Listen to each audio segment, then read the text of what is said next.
이번에 이제 그 다가구 주택을 한번 우리가 찾아가지고 이 권리 분석하고 실제 하는데, 이 다가구 주택 같은 경우는 임차인이 여럿이다 보니까 우리가 이제 임차인 같은 경우를 이제 왜 분석을 해야 되냐? 다가구 주택이나 상가 주택 같은 경우는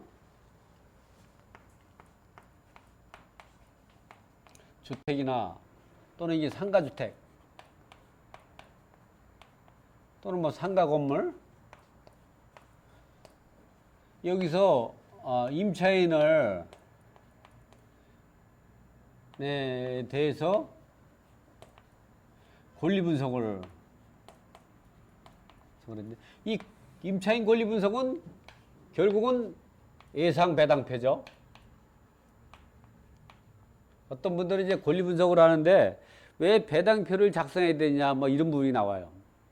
우리가 이제 경매로 따지면, 경매는 이제 보면 매각 결정 방식이기 때문에 말소 기준 권리를 가지고, 기준을 가지고 그 이전에 뭐 설정된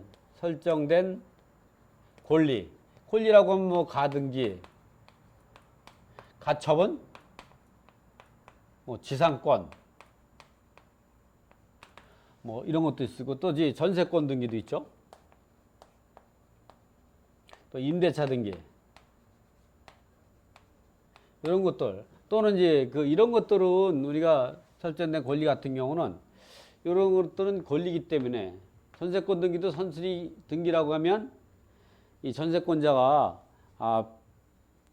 권리신고비 배당 요구하지 않으면 매수인이 인수해야 돼요. 소멸되지 않아요. 임대차 등기도 마찬가지고.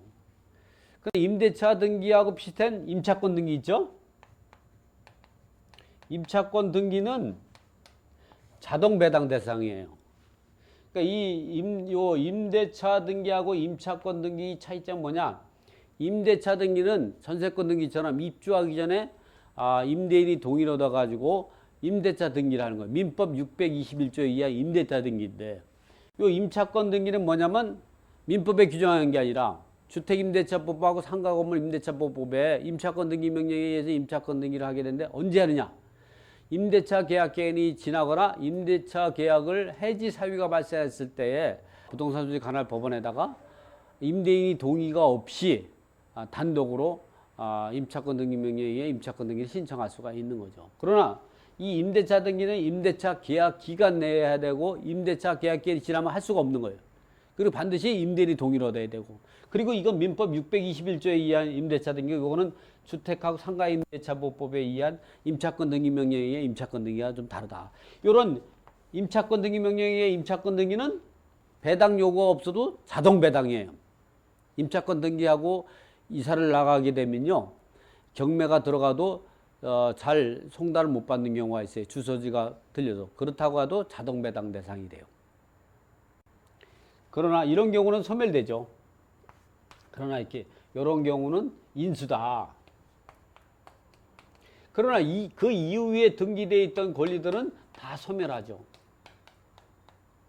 그러면 지금 우리가 분석할 이 다가구주택에서의 권리 분석할 때 이 내용을 보면 말소 기준 권리보다 다 후순위예요.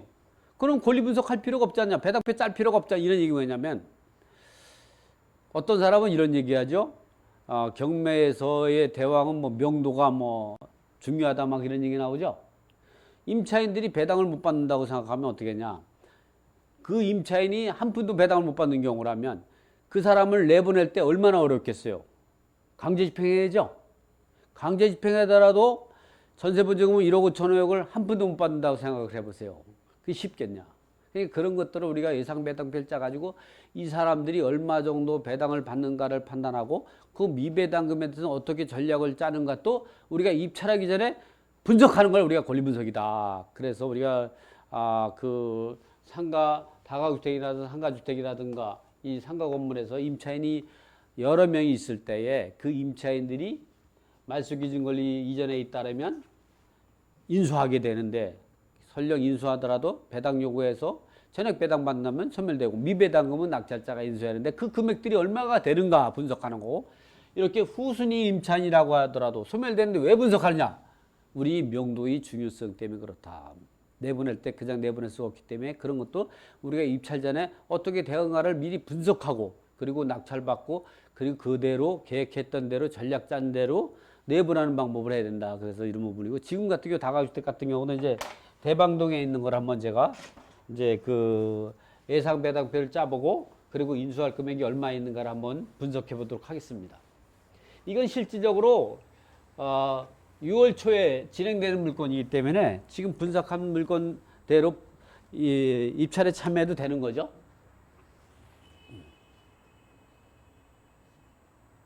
자, 보시면 이제 우리가 이제 이런 것들을 물건을 찾는 방법은 두 가지가 있다 그랬죠. 이 경매 검색을 누르면 이렇게 종합 검색을 해가지고 주소를 쳐서 물건 찾는 방법. 물론 경매 사건 번호 알면 바로 들어갈 수가 있지만 모를 때 종합 검색으로 해서 주소로 해서 찾는 방법도 있고 경매 일정별로 해서 물건을 찾는 방법도 있죠. 이렇게 일정별로 진행되는 경우를 찾으면 5월 6일날 진행되는 거 진행됐던 거 찾는다든가 또는 이제 5월 내일 진행되는 걸 찾는다 그러면 이렇게 누르면 나오죠. 그러나 우리가 이제 종합 검색에 들어가 가지고 물건 찾는다 그러면 지금과 같이 서울시 그리고 동작구에 있는 물건을 찾아보면은 여기 중에서 진행되는 걸 찾아보면 다가주택을 한번 찾아볼게요. 이렇게 요 다가주택 같은 경우는 제가 현장까지 가봤던 물건인데 주소가 나오니까 제가 이제 세무자라든가 또는 이렇게 이제 중요한 부분은 제가 가리고서 한번 해보겠습니다. 자, 요 물건 같은 경우는 이제 언제냐면 6월 3일이니까 다음 주죠. 다음 주에 이제 입찰 절차가 진행되는데 제가 현장을 가보니까 이 물건은 한 11억 정도에서 11억 5천만 원 정도. 이게 감정가가 감정가가 시세에 가장 근접하게 해놓은 거더라 보니까. 그래서 그 당시에는 입찰 못 들어가지만 지금은 2억이 떨어졌으니까 8억 9,600이니까 이제는 들어가게 되면 이 금액으로 입찰 들어가면 시세보다 2억을 싸게 산 거죠. 그러면 내가 이거를 9억 원에 입찰서를 작성해서 제출한다면 제출했을 때 인수할 권리나 금액 또는 명도가 잘 될 수 있느냐 이 부분을 우리가 한번 분석을 해보는 거죠. 이렇게 보면 자 그러면은 밑에 보면 이제 그러기 전에 우리가 이런 거를 다가구주택을 갖다가 입찰 들어가기 전에 우리가 꼭 알아야 되는 건 뭐냐면 이 물건이 어느 에 위치하여 있고 이거를 매수해서 재임대했을 때 수익률이 얼마 발생하나 이런 것도 우리가 분석해야 돼요. 그래서 이 물건을 어디 있는가를 보면은 이 감정평가서를 이렇게 클릭해 보면 이제 이 물건에 대해서 이제 내용이 나오죠. 여기서는 이제 간단하게 제가 이제 보면 다른 건 안 보고 위치만 좀 봐드릴게요. 이렇게 보면 그 대방동에 보면 그 성남 중고등학교에 바로 이쪽에 있고 이쪽에는 뭐 7호선하고 1호선 대방역하고 이렇게 중간에 있는 거죠. 그래서 7호선은 신대방 상거리역이 있고 이쪽에 1호선은 대방역에 있어요. 이런 중간에 있는 입장이고 이렇게 땅이 모서리에 있더라고요. 땅이.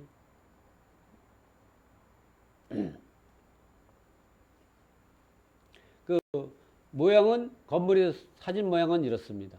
이렇게 돼 있죠. 그래서 건물이 지은 지가 얼마 안 돼서 이제 그 깨끗한 상태고 모서리에 있습니다. 이 차가 많이 다니더라고요. 이쪽 앞으로 차가 많이 일방통행으로 다니는 이런 데 위치해 있고 그래가지고 제가 이제 현장에 부동산을 한 세 군데를 가봤더니 이게 한 11억 5천, 11억에서 11억 5천이라 이 가격으로 사면 별로 남는 게 없다고 하더라고. 잘하면 12억까지도 받을 수 있고, 12억 정도 봐도 돼요.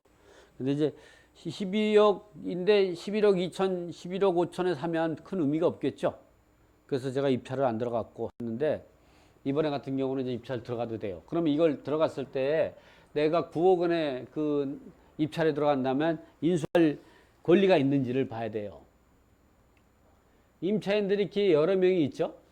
이렇게 보면 임차인이 이제 하나, 둘, 셋, 넷, 다섯, 여섯, 일곱, 여덟 이렇게 이제 8명이 이제 예상되는 이제 그 호수가 지하까지 있는데 전세 부족만 따져도 한 8억 7천5백이 정도가 되니까 이걸 잘만 하면은 임대만 잘 놓더라도 어떻게 냐 이 그 매수 가격하고 거의 뭐 지나갈 수가 있는 거 전세로 본다 그러면. 근데 우리가 이제 이런 경우를 대출을 좀 받고 은행 대출을 저금리로 받고 그 임대하다 보면 월세를 받다 보면 임대수를 높일 수가 있는 거죠. 어쨌든 여기에 이거는 그 주택에 거주하고 있는 사람이에요. 등기부에 등기되어 있지 않죠.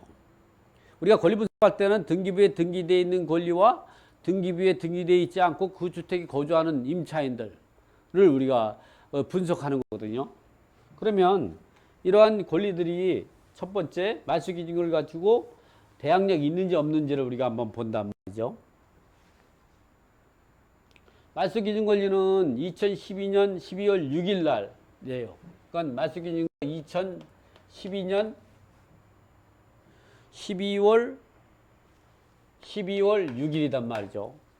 12월 6일 건재당 2억 6천만 원. 그런데 여기를 보면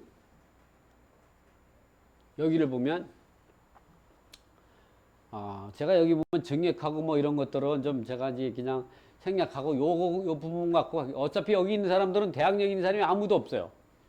2010년도에 입주한 사람이 없기 때문에 대학력 있는 사람은 아무도 없어요. 그 때문에 이거 갖고 우리가 이제 그 배당표를 짜가지고 그렇지만 대학력이 없으니까 인수할 거 없으니까 그냥 낙찰받아도 되지 않냐. 문제는 뭐냐면 이 배당금을 못 받는다고 하면 그 사람을 명도하는데 또 어려움이 발생할 수도 있거든요. 그래서 우리가 이런 거를 권리 분석은 이 선순위 임차인은 인수하기 때문에 정확하게 분석하지만 선순위 임차인이고 말소 기준 이후에 임차인, 입주한 임차인이라고 하더라도 배당금을 얼마에 받느냐에 따라서 우리가 명도를 어떻게 할 건가의 전략을 세우기 위해서는 예상배당표를 좀 짜봐야 된다. 이럴 때에는 이 예상배당표를 짤 때는 9억 원을 갖고 짤 때에는 특별 우선 채권을 찾아야 된다. 특별 우선 채권이 이제 1순위가 필요비, 유익비. 근데 필요비, 유익비 상한 청구권은 거의 없죠. 이 부동산에도 없어요. 또 2순위는 최우선 변제금이 있다.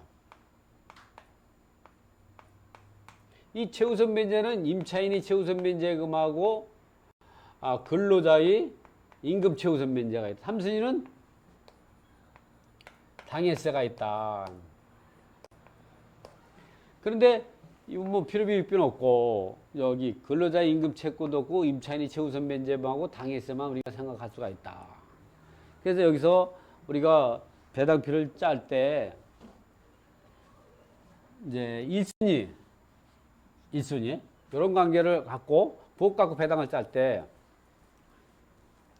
부업원 갖고 이제 그 배당을 짠다면 이건 다시 정해. 2012년 12월 6일 건재당 땅이 2억 6천만 원 이 말소 기준 권리죠. 1순위는 임차인이 최우선 변제금이에요. 임차인이 최우선 변제면 요 건재당을 기준으로 해서 소액 임차인을 결정하면 어떻게 되냐. 2010년 7월 20일부터 2013년 12월 30일까지는 7,500만 원 이하일 때 2,500이란 말이죠. 그러면 여기 임차인이 7,500만 원 이하인 임차인을 찾아보니까 이 한 사람만 있는 거죠. 그래서 이 사람을 우리가 1순위로 윤 아무개를 2,500만 원 최우선 면제를 지급하고, 2순위로는 누구냐? 당해세가 여기에는 기재가 안 됐지만 교부 청구 들어온 당해세가 뭐 재산세가 있을 수가 있으니까 한 100만 원 정도 제가 잡아놨죠. 뭐 이 당해세가 얼마인가를 정확히 판단할 수 없지만 100만 원 정도는 초과되지 않을 겁니다. 그리고 3순위는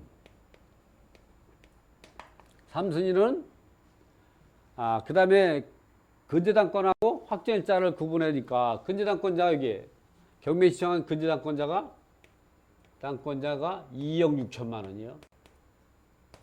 그럼 이게 지워지는 거죠? 지워지고. 4순위로는 이제 9억 갖고 배당하는 겁니다. 9억 원 갖고. 경매 비용 빼고 9억 갖고. 그럼 4순위 누구냐? 그 다음에는 2016년, 2013년, 그러니까 그 다음에는 2013년도가 제일 빠른데 이 2013년도를 기준해도 7,500만 원 이하일 때 2,500이에요. 그렇기 때문에 이 기준하면은 신나무개, 신땡땡 야무개가 확정일자 우선 면제권이 얼마냐면 1억 5,500만 원이 되는 거죠. 이렇게 배당을 하면 이렇게 지워집니다. 지워야죠. 지워요. 그 다음에 빠른 사람이 누구냐고 계산해 보니까 그러면 2016년도가 있고요.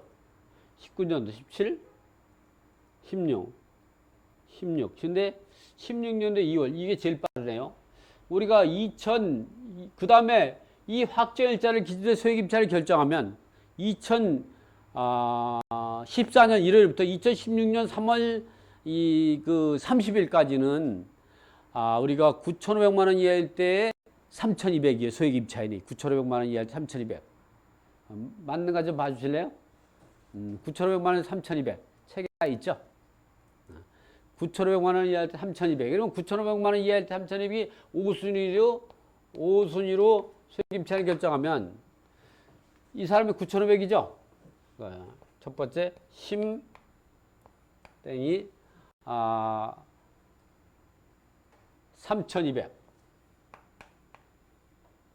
또 이 사람도 윤아무개도 윤땡땡도 좀 전에 그 최우선 면제 2,500 받았지만 3,200엔 700만 원 더 받아야죠. 700만 원. 그리고 이 사람도 받을 수가 있죠. 한아무개도 세 번째 한 땡땡도 3,200만 원을 최우선 면제를 받을 수가 있죠. 그 다음에 6순위는 더 이상 소액임차인이 없기 때문에 6순위로는 박아무개가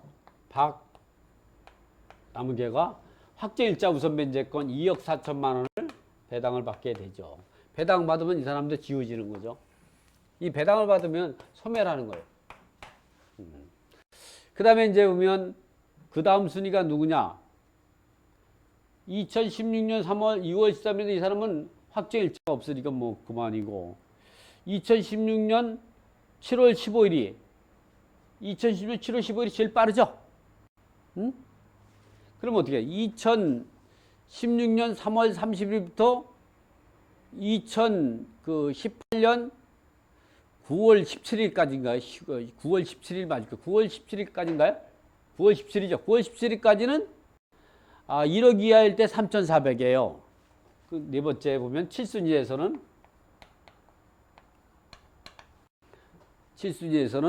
심아무개 첫 번째 심아무개가 3,200 받으면 200만 원 더 받아야 되고 두 번째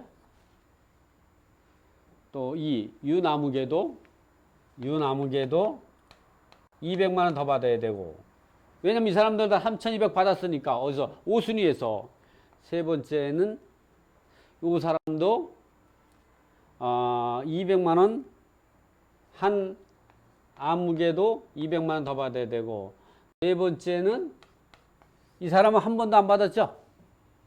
이 사람은 황아무개는 3,400만 원을 받아야죠. 3,400만 원. 자, 그 다음에 이제 8순위에서는 이제 여기 8순위. 8순위에서는 요 한 아무개죠. 한 아무개가 한 아무개가 얼마를 받느냐? 3,400을 받았으니까 한 아무개가 3,400을 받았으니까 얼마 남죠? 4,600. 4,600. 한 아무개가 4,600만 원은 확정일자 우선 면제권이죠. 그러다 보면 이 사람도 지워지는 거죠. 이 사람도 지워지는 거. 그 다음에 2016년 2018년 9월 17일이죠. 2018년 9월 17일이니까 이 사람도 배당이 받을 수가 있네. 2018년 9월 17일이니까 이 사람은 유나무개. 이 구순이는 유나무개 같은 경우는 6,500인데 3,400을 받았으니까 확정일자는 3,100이죠. 3,100만 원. 이렇게 지워지죠. 내가 계산을 잘못하는 거 있으면 잘 챙겨줘야 돼요. 제가 인터넷 방송도 찍고 있기 때문에 실수하면 안 되니까. 그 다음에 2019년 또 2018년이니까 요 사람까지는, 왜냐면 2018년 9월 18일부터 현재까지가 1억 1,000이 할 때 3,700이잖아요. 요 사람까지 들어가야죠. 그러니까 10순위는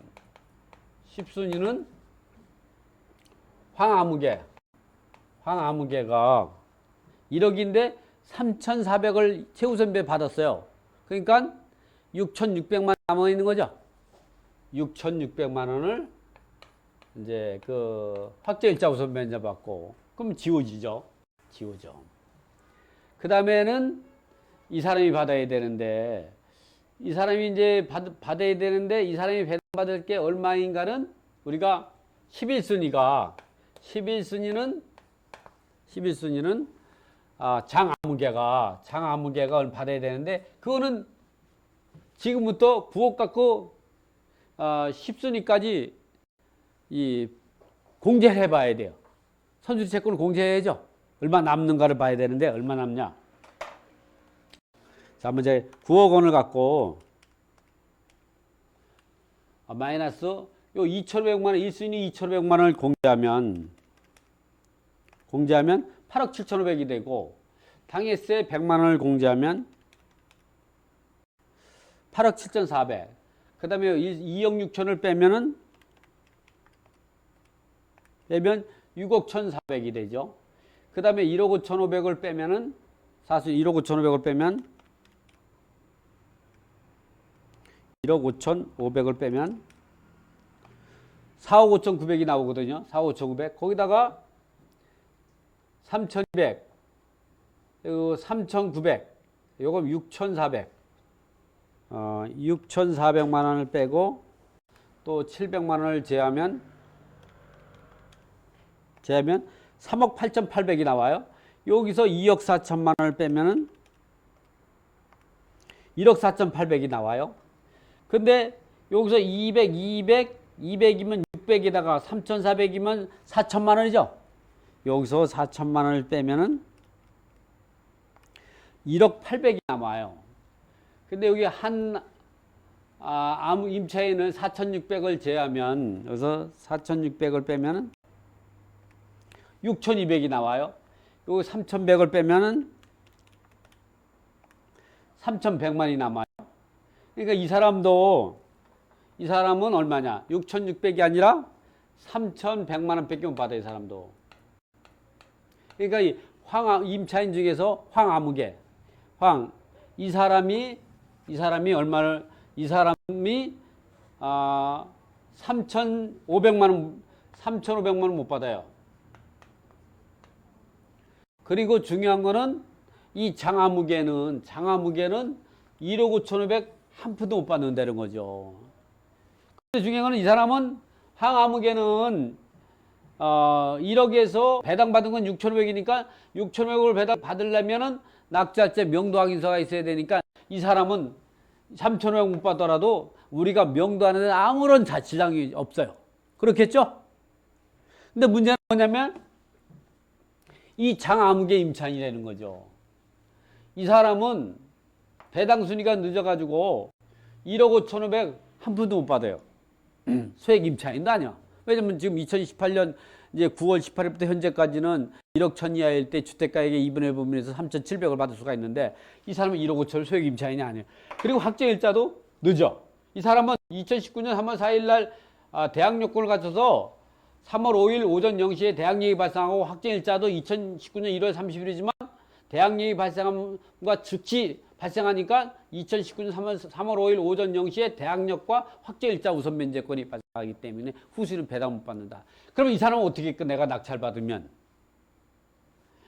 이 1억 5,500을 여러분이 보증금을 떼인다면 어떻게 했어요?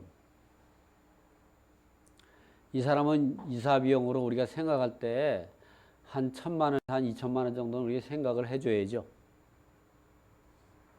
이 사람을 1,000만 원을 이사비용을 준다 그러면 이 사람이 좋아하겠어요? 1,000만 원 받아도 억울해서 못 사는 거야. 이런 걸 입찰로 갈 땐 1,000에서 한 2,000 정도는 생각하고 입찰에 들어가야 된다. 그래도 여러분들이 이 물건은 내가 보기에는 한 12억 정도는 팔 수 있을 것 같아요. 물론 한 13억 받으려면 한 1년 기다려야 될 거예요. 근데 12억 정도 받으려고 그러면 내가 보면 6개월 안에 팔 수 있어요. 이렇게 우리가 권리 분석을 해야 돼. 권리 분석을 할 때는 우리가 이 제일 중요한 게 말소기준권리 이전에 선순위 임차인 미배당금은 내가 인수해야 된다. 배당 요구 안 했다면 전액 인수하는 거. 그리고 계약기간 동안 살도록 하지만 배당 요구가 미배당 낙찰자가 인수해야 된다. 그러나 후순위 임차인은 인수하지 않지만 이와 같이 1억 5천을 전세보증금을 전부 떼이게 되는 이런 상황이 된다면 이 사람이 쉽게 나가겠냐? 물론 여러분 같이 독한 사람은 어떻게 강제 집행하면 되죠? 여러분 독하잖아. 근데 그는 내가 독하게 그냥 강제 집행하든가 아니면 나처럼 좋은 마음 갖고 이사비용 1,000만 원에도 2,000만 원 주고 기분 좋게 해서 내보내고 2,000만 원 줘도 별로 안 좋을 거예요. 1억 3,500 떼이는 거죠. 그리고 그 집을 조금 수리해서 12억에서 13억 팔면 한 2억 정도는 남길 수가 있는 거죠. 자, 이렇게 이제 다가구주택가가 우리 투자할 때는 지금과 같은 방법으로 우리가 해야 된다. 자, 이렇게 하고서 마치도록 하겠습니다. 수고했습니다.